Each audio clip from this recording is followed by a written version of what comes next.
Ladies and gentlemen, welcome back to the Chtib Zhang Show, episode 57. In today's episode, we are talking the NBA. It's been a while since the last time we talked NBA, maybe last year's trade deadline or the playoffs, maybe Yeah. potentially. I totally forgot. But as we are talking NBA, as per usual, we got to have our personal NBA analyst on the show. And that is Mr. Gabriel Daoussis, our NBA analyst. He's going to be here talking basketball with us. We are ever so grateful for your presence, Gabe. But before we get into that, we have to talk about the sponsor of the video, Hot Streak Fantasy, the best in-play fantasy app on the market. Pick 2-3 players in the NBA, NFL. Watch your favorite teams. Make you some money. Hot Streak is matching your initial deposit as a bonus when you use promo code Hot Sauce. So get Hot Streak Fantasy app now.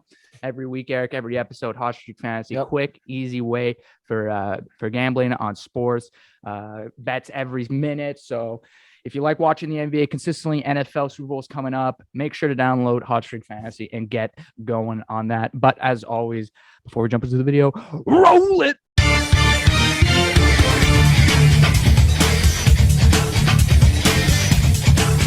Welcome back to the Chtib Zhang Show, episode 57, Eric. NBA talk, like we mentioned. We're here with Gabe.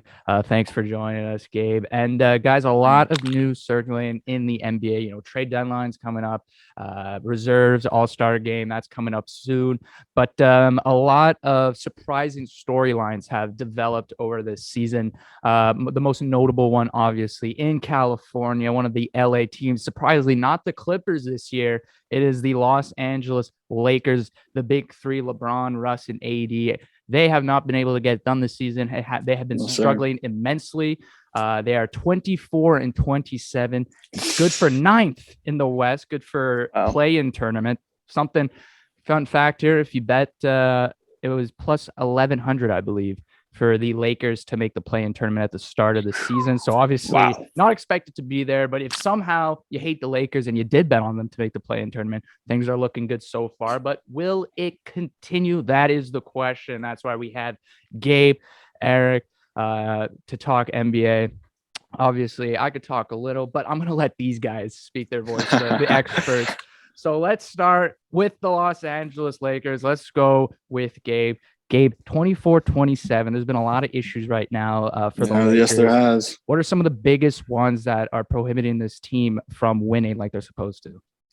Look, it's quite obvious.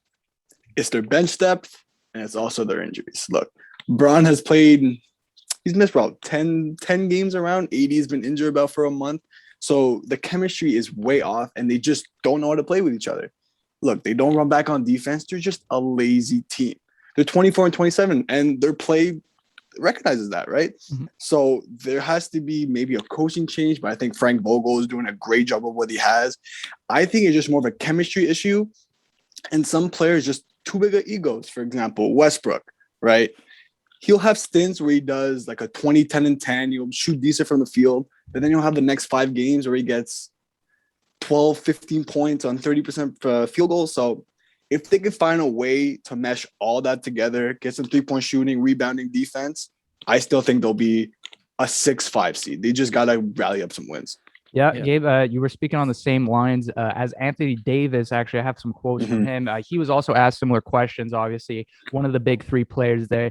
He reiterated that he still believes in this team. However, some stuff haven't gone his way or the team's way. Most notable, they can't finish out games. That was something that he said, which was surprising. Nobody's been healthy. That's what you mentioned. That big 3 hasn't been able to play together.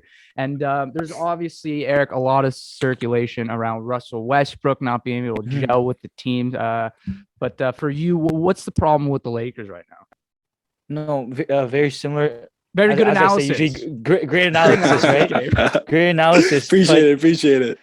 But yes, as Gabe was talking about, the depth is like usually Lakers, they don't really have that much depth. LeBron just brings on these like vet contracts, right? These players are decent that he knows, you know. But this is gonna sound kind of crazy what I'm gonna say, but losing Caruso, like I know Caruso's a meme, right? But it's true though, you're right. What he brings to this team, they try to replace it with Avery Bradley.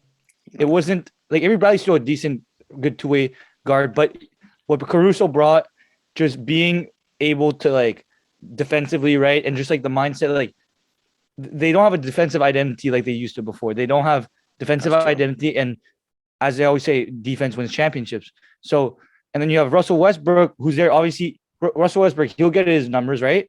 But obviously, he's a little on the older side now.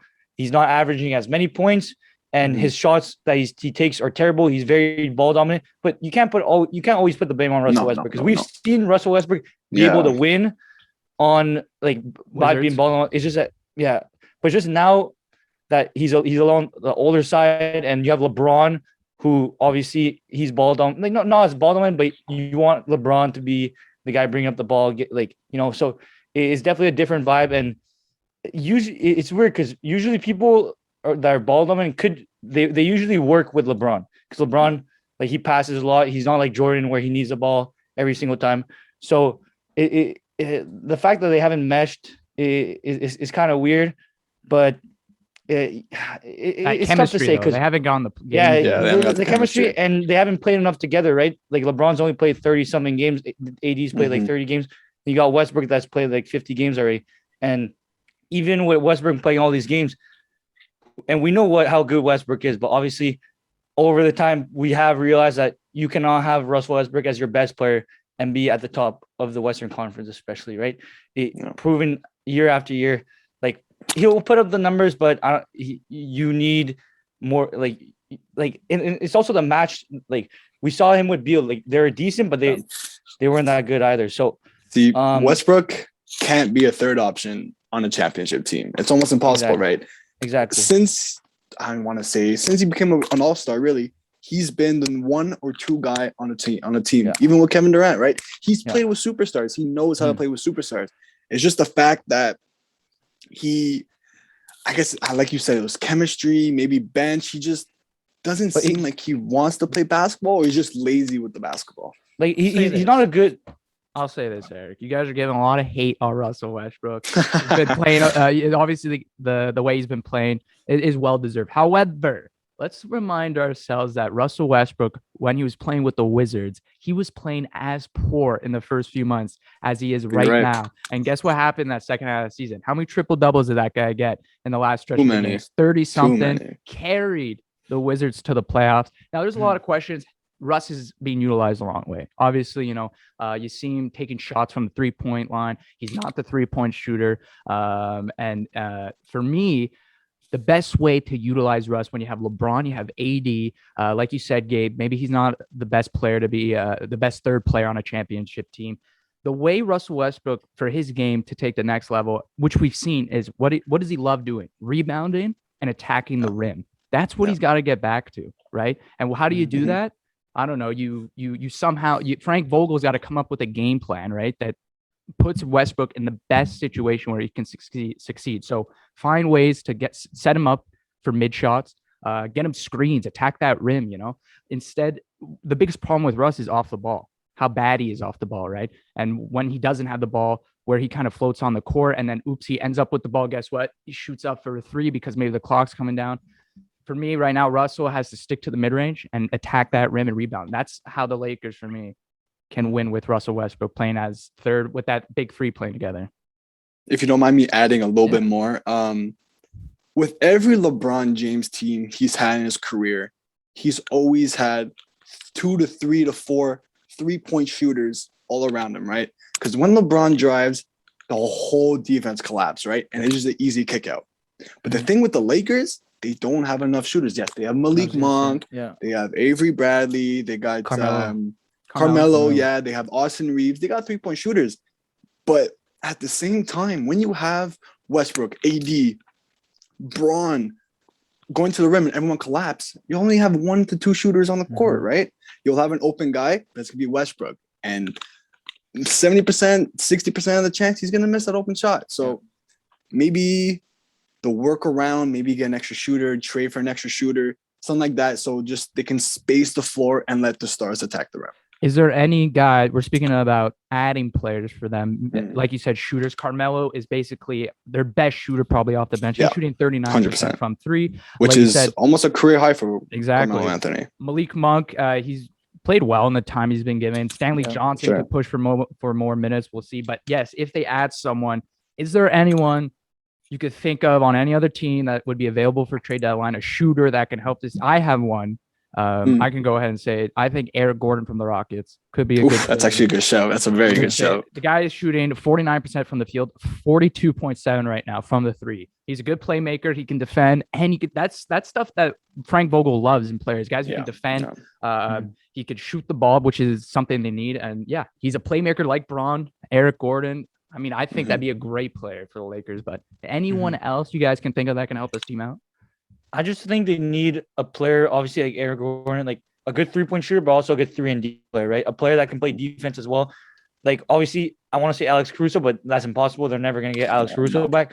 But like it doesn't mean like it can be a guard or even a front court player that just adds 3-point shooting and defense.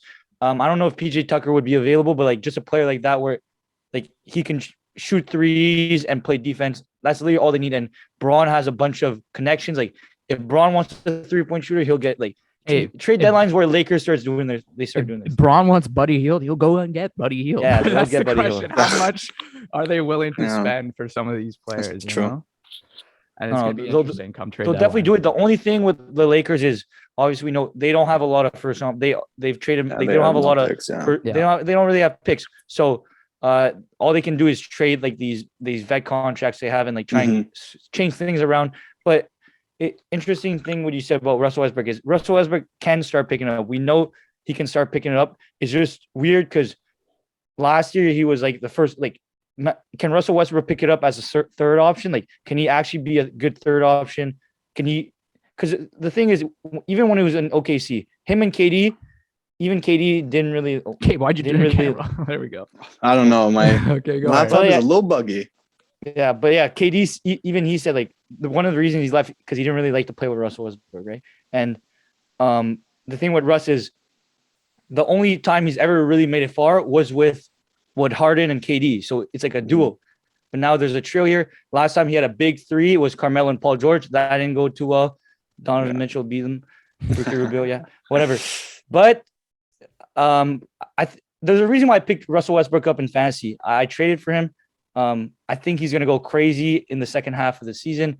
I think he'll start picking it up. But as you said, they need a 3-and-D player, and they'll get that player. All right. See, with the Lakers as well. Sorry, Shib, but I was about to say any last words before we move on. Go ahead, Gabe. See, with the Lakers is that they got defensive pieces. It's just that they need, like I said, they need more shooting. And a player that comes to mind that he's on a team when they're rebuilding and he's around 32 years old, say in the end of his prime, I think it's Terrence Ross. He's a perfect great trade target, right? I have Terrence Ross. Magic. He is averaging 15.1 points per game. No, sorry. No. He finished fifth in six-man voting in 2018-2019. He was averaging 15 points. We know, like you said, explosive score. Yeah. He's a microwave, right? He's a bit inconsistent, but this guy will pop off at the right time when you need him, right? He'll hit threes. He'll play defense. The only worry I have is that he's on an expiring contract, around $12 million, which is fair, but it's just that they're going to have to trade a lot because Lakers are in the luxury tax and they don't have enough cap space to bring on a player like that. So they're going to have to try to find a minimum or trade pieces to get a player like that. A buyout maybe, yeah. But we'll see. But not many good players in the buyout, though. No. Yeah. The only thing with Terrence Ross is, audience, if anyone's watching, you do have to take into consideration that Gabe is a Terrence Ross fan page. Yeah. He is a Terrence Ross fan page. I used to, Zhang. I used to. Not anymore. I'm going up a little. Not anymore. But he does like Terrence Ross. So yeah. Obviously, there's a good they could definitely like Terrence Ross, a player that they could use, especially in the playoffs. He's a microwave. Someone that can get you points. Yeah, he will explode for 20 in a game when you need to. So having that in your back pocket is not a bad option. LeBron's been playing with these inconsistent, like all the time, like players that just pop up out of nowhere. Like he doesn't even like, you know what I mean? Like he's been getting these players that like aren't like great, but like yes, you just got to pop out. Yeah, figuring that for sure. And AD but obviously, these players around. As you said, with the contract situation, there's not that high of a chance it could happen because $12 million is a lot of money. Tough. Yes. Yeah. Most likely Lakers are probably going to go dip their toes in the buyout market, get some players that are probably not going to help them out as much that they think they will. For me, the ceiling for the Lakers, if they turn around the big three start playing well together, the ceiling for me for the Lakers here, 5th or 4th in the West, is at best what they're going to finish for me. I think you're shooting, Chtib. If I'm being honest, I think you're shooting on that. I think they'll be like, look, they're 24 and 27. Still a lot of basketball left. There's still a lot of basketball, right? But on the way it's been looking with the injuries and stuff, I'll be surprised to even go to a 6 seed, a 5 seed. Like I think that's their ceiling. So you think play-in tournament, lock it in, bet way? I wouldn't say play-in. It's gonna be close. They're gonna be a few games up or a few games back. It's gonna be one of those two. So we are doing that. Only time will tell, right? That will. Well, is the key word. Because I don't think though, because if they're gonna be top 4 in the West, that means obviously Jazz aren't leaving that spot. Golden I believe State. Memphis isn't leaving that spot. Golden State isn't leaving. So Phoenix is definitely not leaving. I think they'll be like the 6th spot because I don't think LeBron would want to he'll go hard mode just to not make the play-in round. Obviously, you don't want those extra games for no reason. Yeah. So, so I think they'll last year they're in the playing round. Like obviously it's exciting, but it's dangerous to be in the playing round. You know? Very dangerous. Hey, LeBron hit that one-eyed shot to go in the playoffs. Yep. Yeah, that was some balls from LeBron. As long as you have LeBron on your team, I think. Yeah, I'm not scared. And LeBron is having a great year though. He is having a great year. He's having 29 points. So doesn't happen since often. 2010, by the way. So these guys chucking up the threes. Age is like fine wine. Big wine drinker loves wine. Yeah. Age is like it. So we'll see what the Lakers have in store for us coming upcoming in these weeks. Trade deadline. We'll see what they do. We'll see how the team gels together. Time will tell. Moving on, Eric, to your team. Speaking of Donovan Mitchell beating James Harden, Russell Westbrook, and that big 3 before, the Jazz, Eric, sliding right now down the standings on a 5-game losing streak. The Utah Jazz, Eric, quickly before we get into the reserves. What's going on with the Jazz? Obviously, there's elephant in the room. Rudy Gobert, your biggest defensive player, he's out. Obviously, the defense has struggled. Quinn Snyder's defensive scheme has struggled with Hassan Whiteside. What's going on? Is Rudy Gobert the answer, or does this team need more for you to secure that, for this team to be playing at the best they can come playoffs? Okay, yeah, this is how I see it. Like, obviously, Rudy Gobert, he's our main piece. And I've talked about this on many occasions, like, obviously not on the podcast, but, like, I understand our situation right now. So this is how I see it. Like, we're 2-8 in the last 10 games. We've been losing to bad teams, too. We haven't been playing our game. But after watching these games, I realize we are nothing without Rudy Gobert. Our whole system is built around Rudy Gobert. When we play defense, it's, I can let you go a bit. I can cheat a bit because I have Rudy Gobert behind you. You're not going to go drive on Rudy Gobert because you're going to block your ass, So that's why. So that's why without Rudy Gobert, you got Hassan. Hassan's slow. Like, people don't understand, like, Rudy Gobert, $200 million a year is overpaid. They don't understand how guy has a 7'10" wingspan, literally.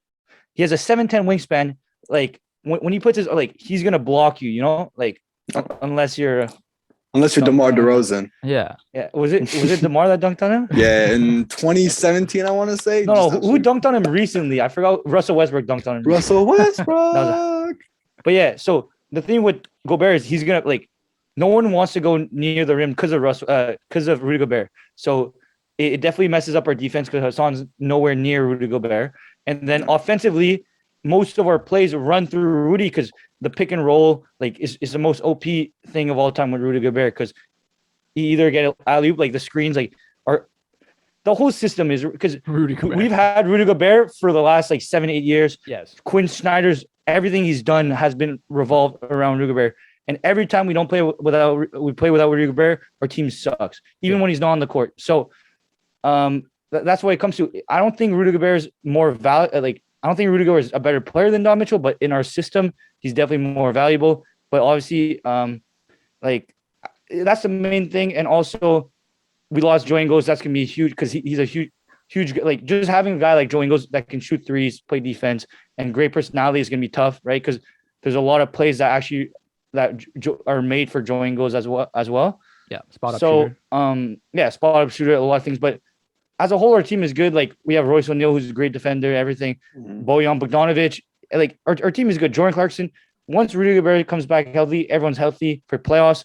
I believe we're going to be able to probably go to the finals. Like I think we are made to win the chip. Let I me think we're ask good enough. you this, Gabe, so we don't get the Yes. biased opinion here from Eric. Obviously, Eric, like you said, Quinn Snyder's defensive scheme, it's built around Rudy Gobert. It kind of what does it do? It funnels ball handlers into the paint where Rudy Gobert is basically waiting like Exactly. time. And Hassan Whiteside, you can't trash on Hassan Whiteside because he was brought in to sub for Rudy Gobert, not brought in to replace him, right? So obviously he can't fill his shoes, and things have been tough. But Gabe, if Rudy Gobert comes back, right, everyone's healthy. We've seen what this team, the limitation it has in the playoffs. Sure, Donovan Mitchell is their primary scorer, and then Rudy Gobert is big on defense and everything, but he's not that center who can score. So they don't really have a second guy, not really a third guy. Do you think the Utah Jazz, do they need to add someone at the deadline to make this team even more dangerous come playoff time? I don't think so. No? Me personally, I don't think so. With Rudy Gobert, right, it's almost half their team. Like Zhang was saying, they let players go in because they know Rudy's going to block his shit, right? So having that being said, they need Rudy Gobert back as soon as possible, right? Yeah. It doesn't work without him. But when you get back in a good, healthy Utah team, they can go second round, Eastern Conference Finals, and finals if they really, really want to. It just depends on if they want it or not, right? Yeah. Last few seasons, wear and tear has been a lot. They've been playing a lot in the regular season. They want to get them win counts. They want to get the 1, 2, 3 seed, right? I feel like time is just kind of catching up to them, right?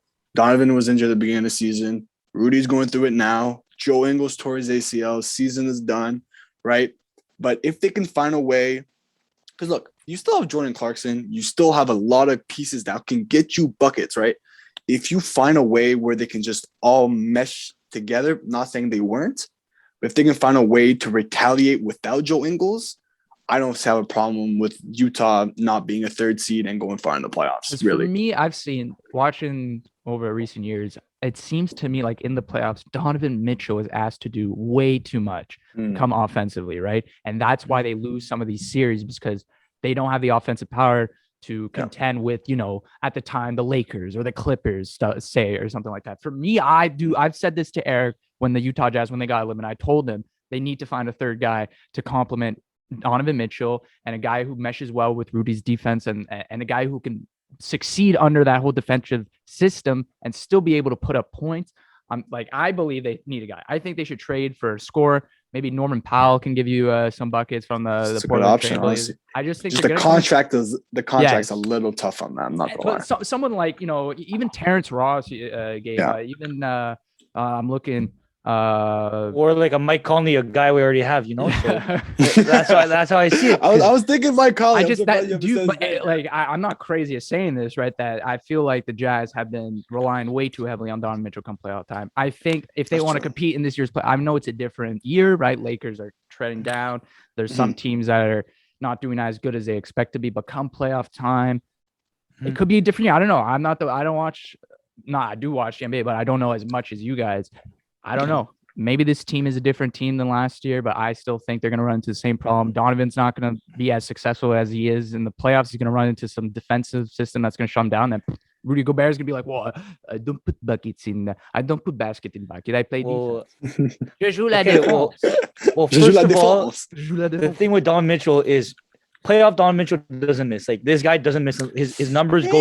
His averages in playoffs. He shoots 30 times. That's why. Yeah, that's what I'm saying. His numbers are still good. His number in the playoffs are really good. They're always higher than his regular season numbers, and that just shows like a clutch guy. Like that's a franchise player, right? So, like, his numbers in the playoffs are always better. And the thing with last year we could have made a big run. Obviously, Mike Conley got injured a bit at the end, so that's why that's one of the main reasons. But you can't blame him on injury either. We should have because Clippers had injuries too, so we should have won that.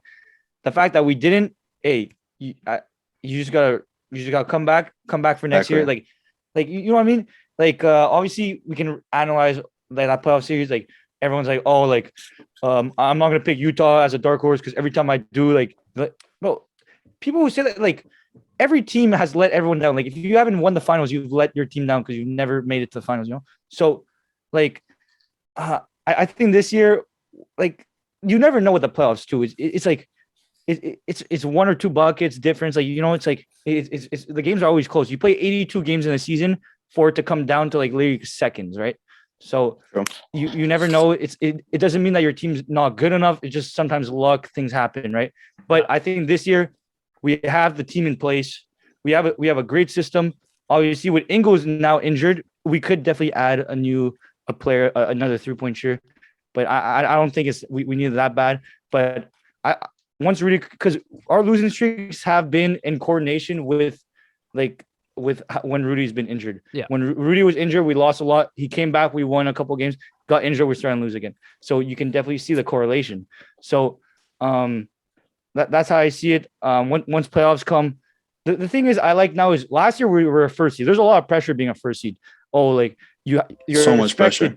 You're expected to do well. Yeah. So this year, if we're not as high as a seed, obviously, I don't even think being this high of a seed, low a seed is going to make us play a harder team. Because if we're in the third, fourth, we're probably going to have to play like a Dallas map, like a clip, like not even that. Like no, what am I saying?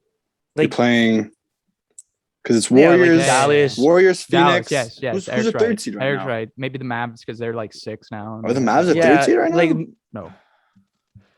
Who's the third seed? Eric's right. No. Like we conference. were gonna have to play like the Nuggets, right? Utah's the Nuggets, 4th, Dallas, maybe. Denver's 5th, Dallas 6th, Clippers 7th, Timberwolves 8th. So I'd rather Portland.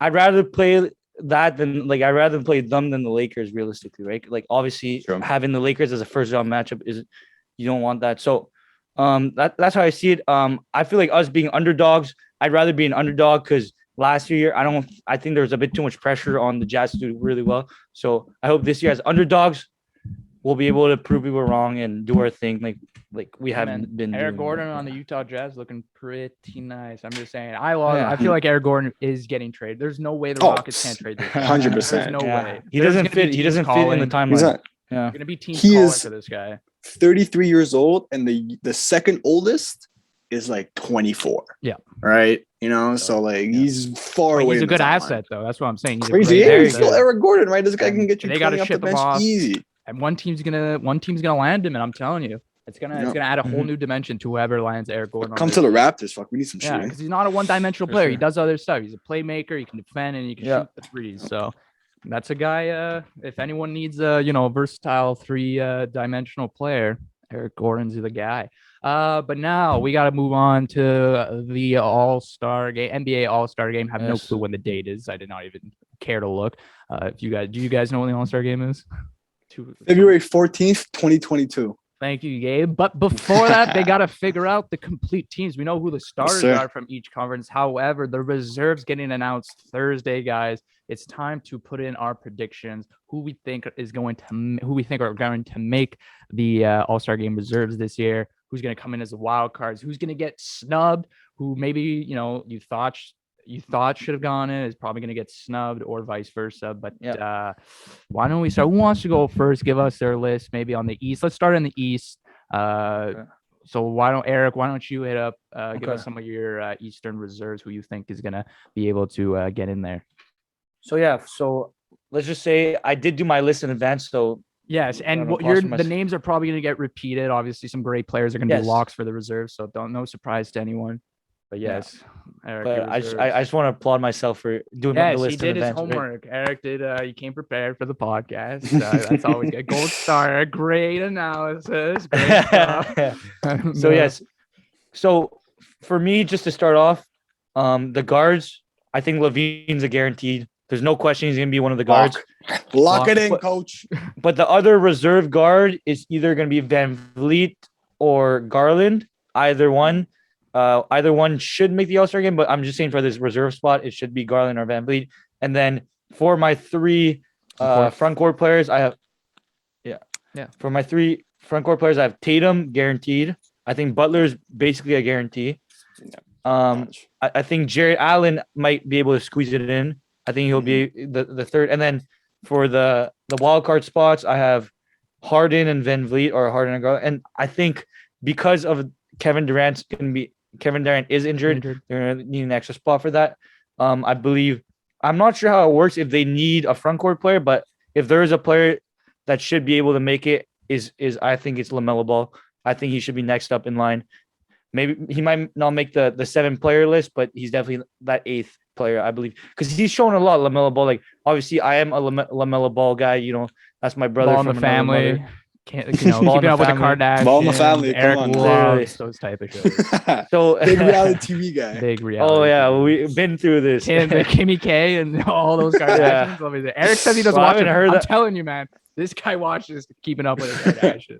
Hey, I haven't heard that in a while. It's been a while since we've talked basketball for real.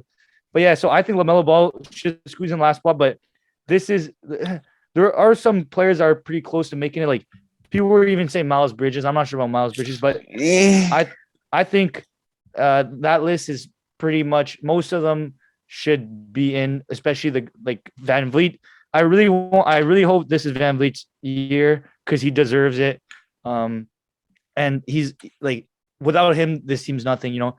And then Garland and Allen obviously is gonna be in Cleveland, so it's good. It's good to have those Cleveland players for sure. But interesting to hear your guys' list. I mean, I'll go, and then Gabe, you can give us your East, and then give us your West after. You'll start us off in the West, but I'll give the East. Eric, very similar. Zach LaVine's a lock, obviously. I think Fred Van Vliet is also going to be a lock into the backcourt for the Toronto Raptors. Zach LaVine, big sidekick role right now. He's playing with DeMar DeRozan, so he's taking a step back. He's still averaging 25 points per game. Hey, LaVine's going to do LaVine things. Jimmy Butler is a lock. Jared Allen, like you said, Eric, could squeeze in there. Cleveland is where the All-Star game is going to be, so obviously some team representation is important. It is very important. A lot of people might overlook that, but they're going to have some Cleveland players in this All-Star game. So Jared Allen, I think Chris Middleton is going to be a reserve on the front court. Chris Milton, the guy has been an all-star game reserve for how many consecutive years now? He's averaging. Well, he only made it twice, but yeah. But still 3, right? Oh, so no, 2 times in a row now. Yeah. Okay. Chris Milton, the number 2 in Milwaukee behind Giannis. He's averaging around 20 points per game. For the wild cards, actually, I'm going to switch Tatum and Chris Middleton. I'm going to put Middleton in the wild card. Tatum's going to be my front court. He's averaging 26 points per game. And so Chris Middleton and Jason Tatum. I totally forgot about James Harden. Guess he's not making it on my list. So good for James Harden. He sits out for this All-Star game. Snubs.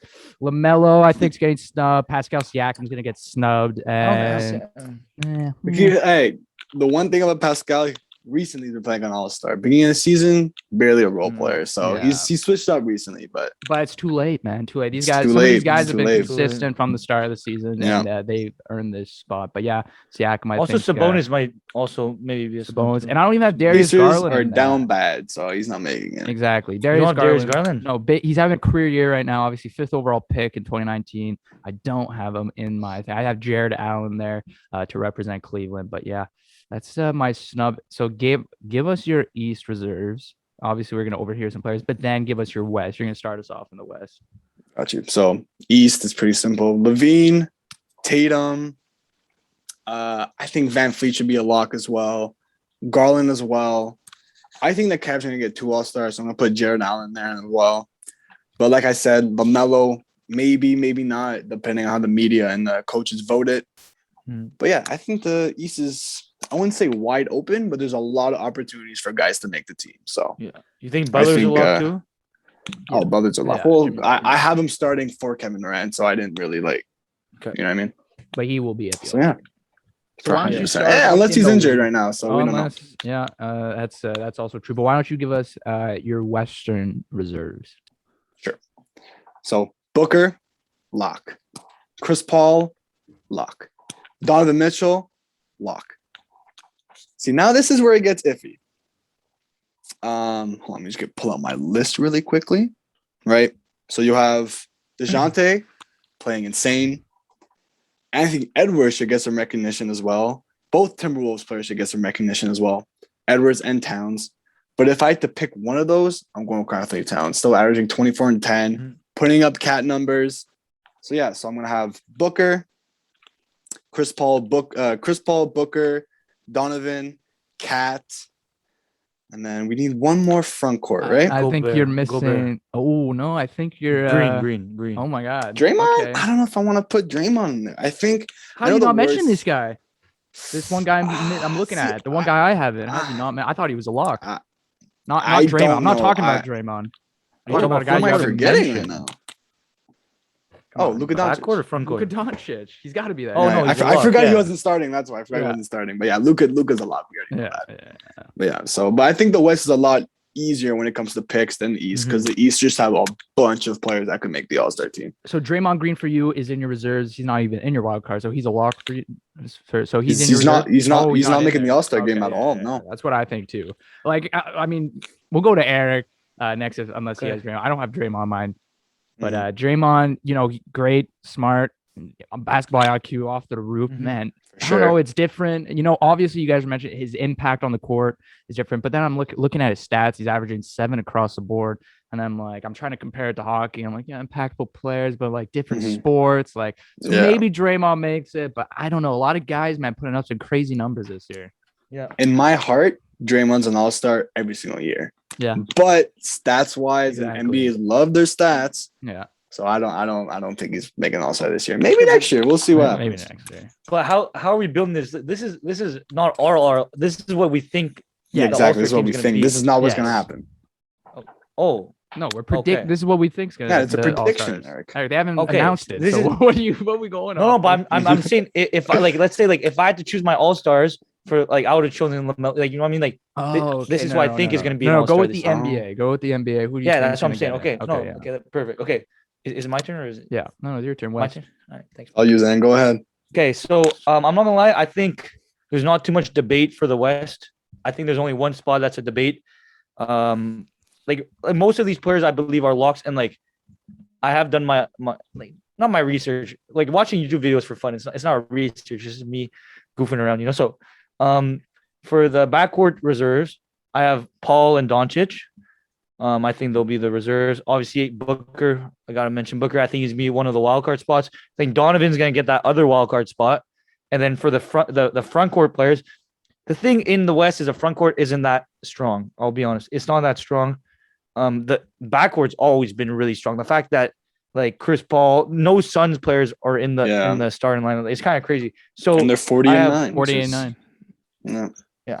So I have Gobert guaranteed in. I have So the thing with Draymond Green is obviously we see he's not.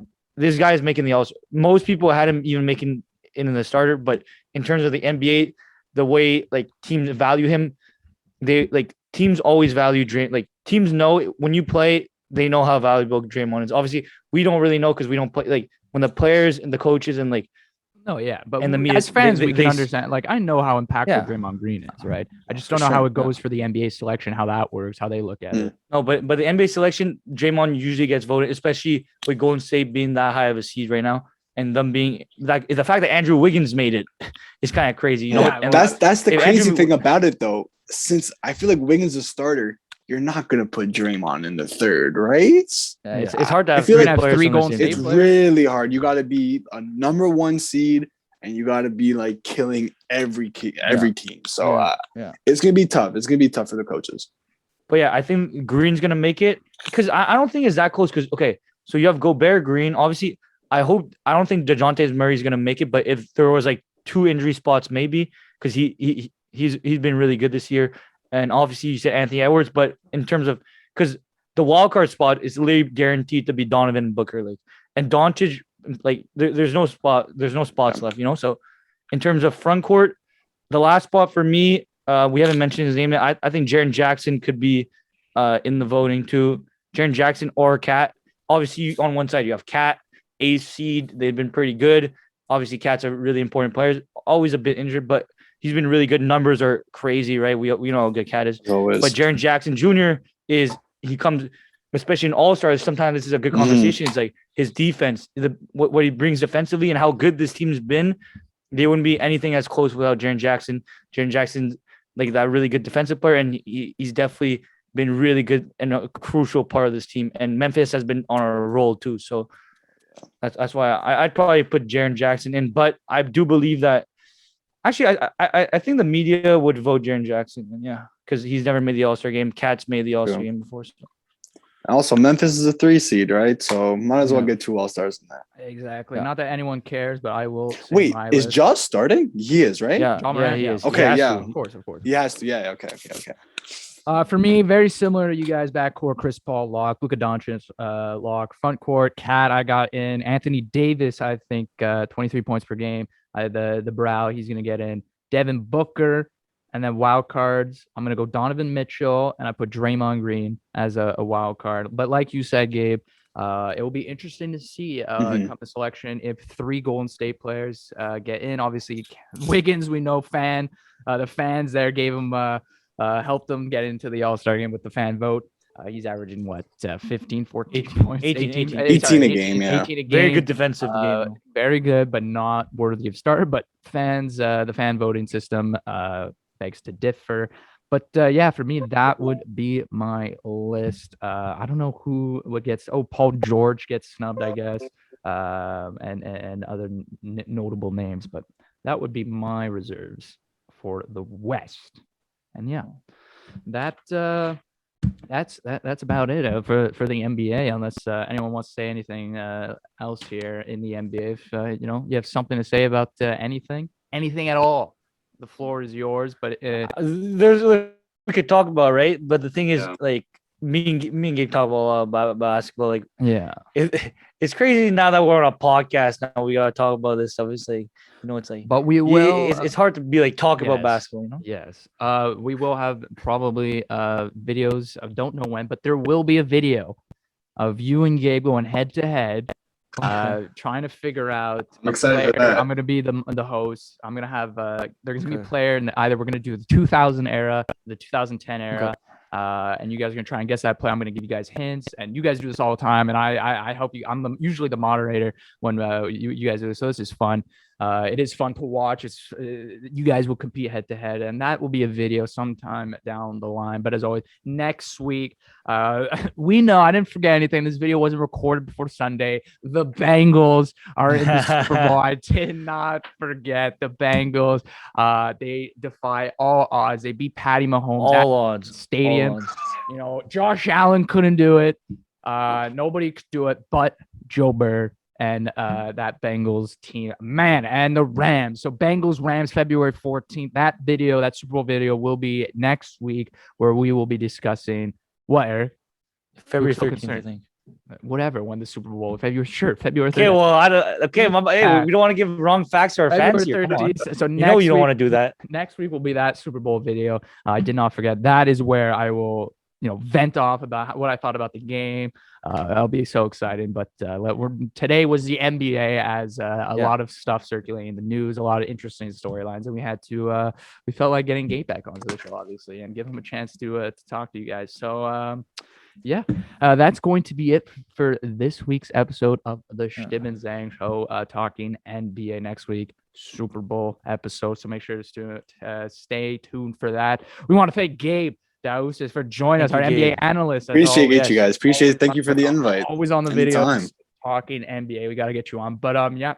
Love it. Thank you for listening on Spotify or watching here on YouTube with us. It's been quite the video, and we will see you guys in next week's Super Bowl video. Peace. Roll the outro.